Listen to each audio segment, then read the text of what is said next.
When I was a child, I loved bedtime stories. But as I grew older, I came to believe, or I came to wonder, if bedtime stories, like fairy tales, all belonged in the land of Nod.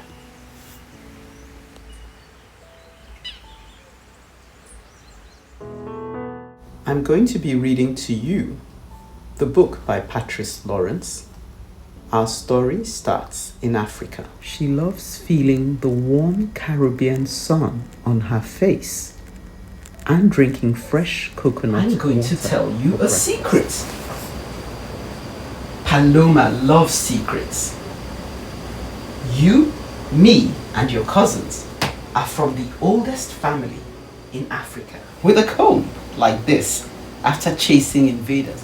Why would a comb make me African? Paloma thinks. She was a ruler in the kingdom of Kush. Paloma likes this part of the story. But why doesn't she know Queen Amanirenas? Did everyone forget her? Paloma asks. No, Tante Janet says. We African people have always told our stories. We wrote them on parchment and carved them in stone. But best of all, we pass these stories between each other across thousands of years. Just like we're doing now, Tante. Africa is a treasure chest too, Tante Janet says, full of fruit and spice and precious wood like ebony. It's full of trees that Paloma has never seen before. Oh yes, Tante Janet says. There was so much of it that rulers from other countries became jealous. They came to steal our precious things. The dark sky is now sprinkled with stars. I want to be an astronaut, Paloma says. I'll wave at you, Tante, and at my cousins too. And when I pass over Africa, I'll wave at everyone there. Because we're all, and our story starts in Africa.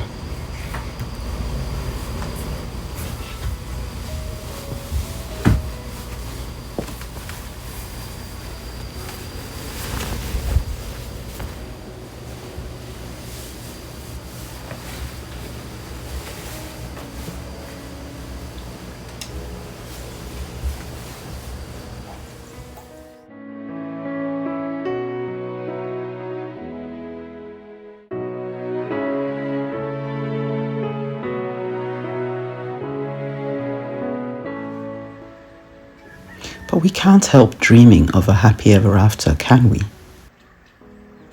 A hangover of those bedtime stories?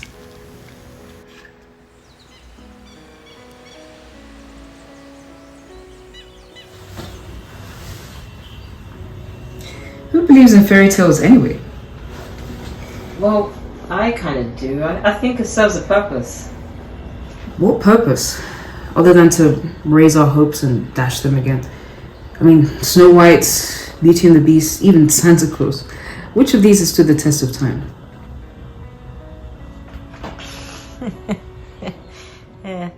With this body I thee wed, with this in sickness and in health, wed, in richness and in lack, and in health, for better, for worse, and in lack, till death do us part, for worse, till death do us part.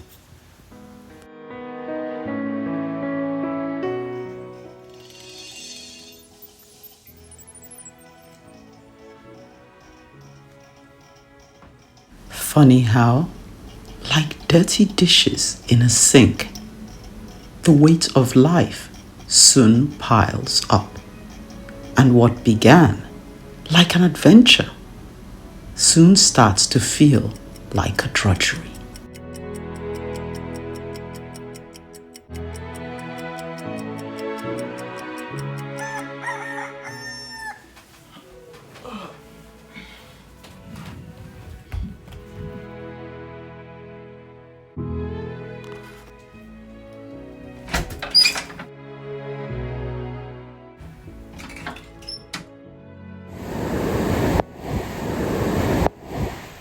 It's funny how no one told me life would be a bed of roses.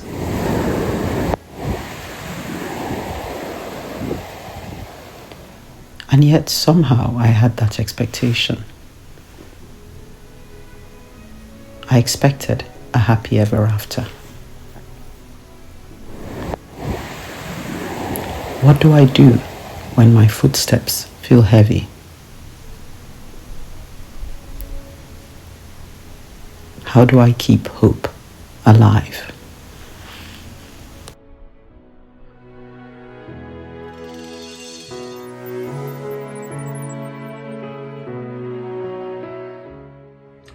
Suppose life was originally designed as a fairy tale and everything in between was some kind of rude interruption.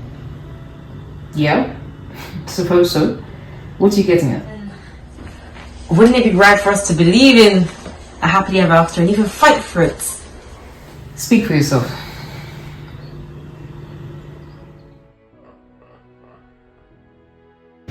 So through the highs and lows, through the rough and tumble, I made up my mind to go back to my source of inspiration, my belief in the happy ever after.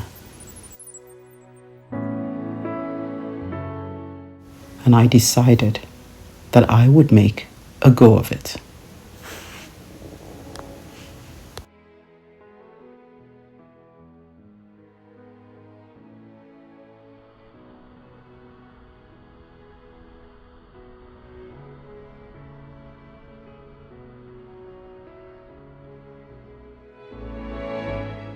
After all, no one says we need to go it alone.